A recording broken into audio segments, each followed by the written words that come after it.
Segundos do Benja. Futebol é isso, gente. O Flamengo não jogou absolutamente nada. O Corinthians, na mão do Luxemburgo, fez sua melhor partida até agora. Merecia ter vencido. Bruno Mendes jogando muita bola. O Matheus Bidu foi muito bem. Roger Guedes muito bem. Paulinho jogou bem. Só que, no finalzinho do jogo, um zagueiro que estava jogando de centroavante, que estava machucado, fez o gol de cabeça. Yuri Alberto cansou de perder gol. Depois, Yuri Alberto, não dá para reclamar que a bola não chega. Quando chega, você não faz. Mas foi isso, cara. A fase do Corinthians é tão ruim. É o azar. Que quando joga bem, quando faz uma partida boa, a torcida do Corinthians fez barulho o tempo inteiro, o Maracanã estava quieto, toma o gol e perde. O Flamengo precisa contratar 3, 4 jogadores para ser campeão. O Corinthians precisa contratar mais 3 ou 4 para fugir do rebaixamento. O técnico do Flamengo, já vou repetir, o Gustavo Hoffmann vem aqui com a gente, participa direto lá da Espanha, para a gente falar sobre o caso do Vinícius, bem sobre os problemas de criação da equipe que vocês também discutiam aqui. Então, Bruno, até assim, eu fiz uma brincadeira aqui, né, na parte do livro do Levi Coupe, que é um treinador. É um fato que muita gente conhece, né? Mas até para explicar. Eu não estou chamando o São Paulo de burro, não. É porque um torcedor pegava no pé do Levi Coupe, dizendo que ele mexeu mal no time, mexeu mal, e o cara que ele coloca acaba fazendo o gol. Aí ele vira e fala, aí ó, aí tu deu sorte, é um burro com sorte. Então é uma brincadeira, porque realmente o próprio Sampaoli, ele não explica que foi ele que mandou o Léo Pereira jogar de centroavante. E a pergunta é feita.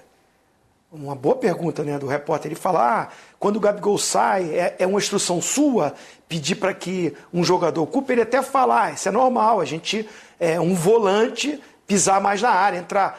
E o volante, né, no espanhol, é meia, né, é um meia. Não é o primeiro volante, não. Então, porque a gente costuma falar que o volante é aquele cara da marcação. E eles costumam falar que o volante é esse meio, o jogador de meio campo, que entra, infiltra na área. Então, assim, não foi, pelo jeito, a determinação dele, olha, o Pereira joga de centroavante agora. Mas a leitura que o capitão fez, e muito bem, né, o Fábio Luciano, é que o jogador sabe que está machucado, que está com câimbra, vai ficar lá atrás, vai perder na velocidade. Adianta. Aí um dos volantes faz a função de zagueiro e, no momento, numa fase do jogo. Até a gente falou que o Gabigol não estava na área, né, o Mauro Naves? Eu estava vendo o lance, ele estava na área, sim. Só que atrás. Na entrada da área, né? Antes da marca do pênalti. Isso, perto do o Gabigol está ali. Vamos aqui também reconhecer que o Gabigol estava na área. Mas não na posição de centroavante, que o Léo Pereira estava no momento exato, na hora exata. E o Cebolinha até usa essa jogada. Deu para ver assim o semblante do Pedro. E o Sampaoli, na entrevista, ele não diz isso, mas ele fala, é uma opção, é uma decisão que eu tenho que tomar. O Corinthians estava melhor naquele momento do jogo e eu optei por tirar o Pedro. Mas ele tem optado mais de tirar o Pedro e não o Gabigol, porque ambos não faziam um grande jogo. Então, assim, eu acho que no movimento ele prefere ficar com o Gabigol, mesmo não sendo o cara de área. Porque se ele coloca um cara aberto, é para gerar jogadas pelo lado para municiar o cara de dentro da área. Acho que o Pedro faz essa função melhor que o Gabigol, ser um cara mais presente dentro da área. Então, nesses aspectos, não concordei muito com as explicações do Sampaoli. Agora, concordei que foi um jogo que o Flamengo teve dificuldade, encontrou um Corinthians bem armado, mas que foi um time que insistiu, persistiu, foi até o final, né, com a posse de bola maior, mesmo não sendo tão criativo, mas o Flamengo, por isso que eu falei, não acho injusto o resultado. O Flamengo buscou, tentou, né, com as dificuldades. Acho que assim, o Flamengo jogou melhor contra o Inter e perdeu o jogo. Sim. Jogou melhor contra o Botafogo e perdeu o jogo. Né? Teve jogos que o Flamengo, achei que ele foi melhor. Do Atlético Paranaense. Sim. Fazia um jogo correto, bom. Falhas individuais levaram o Flamengo à derrota. Faz parte do jogo, é a paixão do futebol. Hoje não foi o melhor jogo do Flamengo, mas foi um jogo equilibrado. Também não vi o Corinthians dominar o jogo. Teve momentos do jogo, o Corinthians criando até um pouco mais de dificuldade para o Flamengo, principalmente no contra-ataque. E a gente lamenta porque foi o melhor jogo do Corinthians, Lamenta não, a gente acha que assim, o Corinthians foi castigado no final. Porque se fosse um empate, a gente falaria aqui que o resultado era o mais justo, né? Pelo que o Corinthians se entregou, se dedicou e no comando do Vanderlei, para mim, foi o melhor jogo. E a gente vai ouvir o Vanderlei já, tá? Antes tem números da partida, vamos dar uma olhada. E existe um problema, assim, na criação? Isso é para preocupar o time do Sampaoli? Porque, ó, vamos ver os números aí, tá? A gente tem a posse de bola, como o Mauro Naves destacou, bem maior do Flamengo. Passes certos também, mas olha as finalizações e as certas. Aí a vantagem do Corinthians. As grandes chances criadas também mais do Corinthians. E mais escanteios, mais ações no ataque, o Flamengo teve mais. Ele falou sobre criar espaços e eficiência do ataque, e é isso que está preocupando o Sampaoli. Vale lembrar que contra o Flamengo, contra o Fluminense, o Flamengo também teve toda essa posse, também teve um domínio da partida, mas não conseguiu vencer. Hoje conseguiu nessa situação. Que nome a mais ainda, né? É do jogo, né, Mari? Os 3 jogos que o Zinho citou aí são os 3 que ele cita na entrevista, né? Isso. Ele fala isso. Eu joguei mais contra o Inter, não ganhei. Joguei contra o Atlético, contra o Botafogo e tal. É do jogo, acontece. O que eu acho que ele se surpreendeu... E aí ele optou na hora de tirar o Pedro para ver se mudava alguma coisa e botou 1 contra 1 ali, é de ter momentos em que o Corinthians estava muito melhor, como ele reconheceu. Eu acho que ele não esperava isso. Eu também não esperava que o Corinthians pudesse, em 10 minutos, dominar um jogo ali do Flamengo. Pelo Corinthians atual, pelo Flamengo atual, pelo jogo ser no Maracanã. Então, quando ele viu que o Corinthians poderia chegar ao gol, ele optou pelo individualismo ali do Cebolinha. Acabou até que também deu certo de ser cruzamento do Cebolinha. Nem foi uma jogada individual que ele driblou e tal, e foi da linha de fundo e deu um toque. Mas também funcionou, foi uma opção. Aí a gente pode questionar se ele está optando certo em tirar o Pedro e não o Gabigol, como o Zinho colocou aí, que é a opção dele. Eu acho que ele não viveu ainda com o Pedro a melhor fase do Pedro. Eu acho que ele não se impressionou com o Pedro. Ele precisava pegar uma fita e assistir os gols que o Pedro já fez esse ano. Até o Vitor Pereira teve essa chance e ele ainda ele não teve, entendeu? E agora, recentemente, Pedro se machuca, fica fora e tal. Então, assim, eu acho que ele não é ainda impressionado pelo Pedro. Agora, treina lá com o Pedro todo dia, né? Quer dizer, todo dia não, porque esse time não consegue treinar, Fábio. Hoje não tem treino mais todo dia. Tem algumas movimentações do São Paulo que chamam a atenção, porque...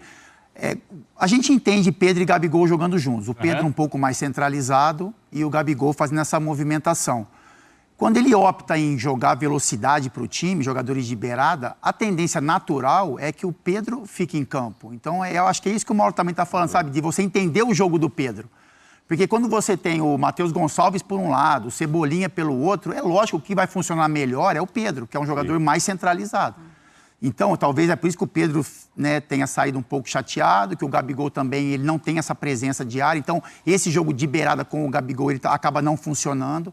Então, o São Paulo ele vai ter que entender isso, né, Bruno? Então, assim, saber o momento de usar Pedro e Gabigol, saber o momento que o Gabigol é até mais importante com o Pedro. Por exemplo, um exemplo, se você tem Everton Ribeiro, Arrascaeta e Gabigol, funciona melhor do que com o Pedro, porque são jogadores de movimentação, de passes mais curtos, de abrir espaço entre a defesa. Então, é um jogo um pouco mais centralizado, de mais qualidade. Quando você tem jogadas pela extremidade, pelas beiradas, o Pedro funciona melhor. Então, eu acho que isso que o São Paulo, com o tempo, ele vai entender, né? Buscar a melhor forma dos jogadores. Aí eu queria tocar um pouco no assunto, porque, assim, a intensidade que o São Paulo cobra, ela vai acontecer em um determinado momento. Mas ele, como comissão técnica, tem que entender o nível, o grau que você pode elevar isso. Chama muita atenção o número de lesões que o Flamengo está tendo ou de reclamação de jogadores. Então, assim, o jogo contra o Bahia, eu vou acreditar no que ele falou, né? Que ele não errou nas substituições, que ele trocou porque os jogadores estavam machucados. Então, assim, 5 jogadores que sentiram no primeiro tempo de um jogo. Aí você tem o Gerson que sai no aquecimento, você tem o Arrascaeta que sai no aquecimento. O Eric Pulgar, ele foi perguntado sobre a substituição do Vidal. Hoje, a última pergunta. Ele fala que o Pulgar sentiu. O jogador pediu para sair. Isso. O Léo Pereira sentiu também um desconforto. Fabrício Bruno também ali. Fabrício Bruno também sentiu. No primeiro tempo, Fabrício. Então, é o que a gente fala. Bruno, assim, o treinador, ele pode exigir, ele pode querer intensidade, mas ele também tem que tatear o elenco, porque ele precisa de jogadores. Assim, olha o risco que ele correu. no jogo contra o Bahia. Ele troca 5 jogadores. Se o Flamengo tem 1, 2 jogadores machucados, ele joga com 2 a menos no segundo tempo todo. Hoje ele mexe 3 jogadores em 3 substituições diferentes. Ele perde esse poder, quer dizer, se o Léo Pereira tem que sair ou um outro jogador, ele ia ficar 10, 15 minutos sem uma substituição com um jogador a menos. Então, assim, a leitura dele na beirada do campo é importante, né? Eu tive no Maracanã, no Fla-Flu, ele não para. Então ele circula, ele vai, ele joga com o jogador, ele aperta, mas ele também tem que pensar um pouco mais à frente. Ele precisa ter o elenco inteiro, né? É isso, ele tem que pensar na substituição que ele faz, no momento que ele faz, o quanto que ele pode apertar o elenco no treinamento, porque a gente fala muito assim, são jogos em cima de jogos. Mas se você tem jogo em excesso, né? Se você tem carga de treinamento em excesso, o Flamengo vai chegar uma hora que ele não vai conseguir contar com os seus melhores jogadores. Então fica essa observação. O calendário do futebol não acompanha a evolução do jogo, né? A evolução do jogo mesmo, assim. Então, assim, é muita intensidade do próprio calendário que conflita com a intensidade do jogo / treinamento / ideia dos treinadores. Então, assim... Desculpa, Mari, mas assim, só para confirmar o que você está falando, o Fluminense sofre com isso? Não, está estourando para todos os lados. Está estourando para todos os lados. Está estourando para todos os lados. Não é só exclusivamente com o Flamengo, tá? A gente vê toda semana, praticamente toda rodada, algum time perde um jogador machucado. É isso aí, pessoal. Ficamos por aqui e esse foi mais um vídeo aqui do nosso canal Mundo Fla React. Aqui nós temos conteúdo diário sobre o Flamengo. Então, se você está gostando do nosso conteúdo aqui no YouTube e puder nos ajudar, peço a vocês que deixe seu like aí, se inscreva aqui no nosso canal, ative o sininho das notificações e compartilhe aí nossos vídeos com seus amigos, que assim você irá nos ajudar a trazer conteúdos diários para vocês aí sobre o Flamengo. Irei deixar na descrição desse vídeo o link do canal oficial aqui no YouTube da ESPN Brasil, do Grupo Disney, para deixar os créditos aí de direitos autorais.